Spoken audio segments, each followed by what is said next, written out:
Oh, let's go. Yes.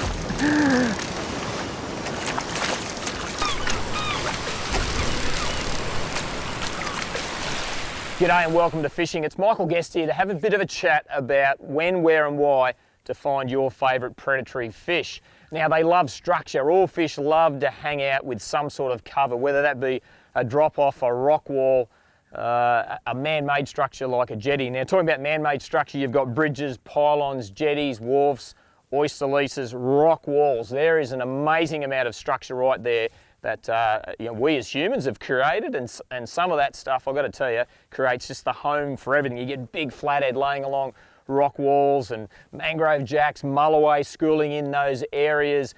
Fish like bream and ludrick all hang around, leather jackets hanging around pylons. You've only got to go down to your local jetty and look in the water and you'll see all of these fish hanging around because it's an ecosystem. You've got things like this, you've got seaweed like that growing off there, you've got little shrimps and prawns hanging around. So it creates this ecosystem where the smaller things are, the shrimps and the crabs, the bait fish are hanging around, the squid come in, and of course the predators are going to be there. When we talk about natural areas, this lake behind me is a classic for it. You've got big rocky points that stick out. You've got big sandy flats and weed beds that drop off, and you've got current flow that whizzes past there. So they're all key areas to find predatory fish. Just to go out into the middle of the deepest section of your river or your estuary system or offshore and drop a bait down and hope for the best, that's not the greatest way to do it. Think about where your shallow reef systems are, where they drop off onto the gravel, and pick those edges. You'll find that most predatory fish, if you put your snorkeling gear on and go and have a bit of a look, they'll be wherever the rocks or wherever the structure meets the sand, they'll be right on that edge. That's the highway where the fish are going to hang out.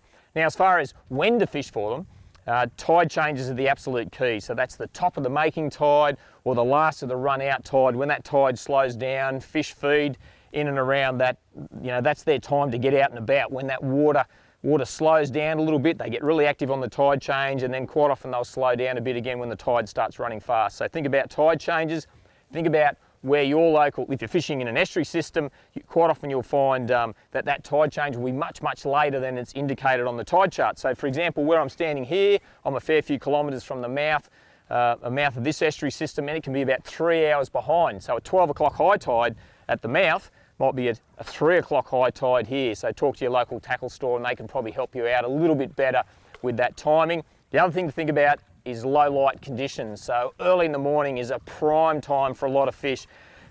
Most fish, snapper, bass, mulloway, all of those fish like low light conditions. So early in the morning, late in the evening as the sun goes down are absolute peak times, and into the night as well. So if you can get structure, a tide change, some low light conditions, those three, you've ticked all the boxes, the predatory fish won't be too far away and you'll find some cool action.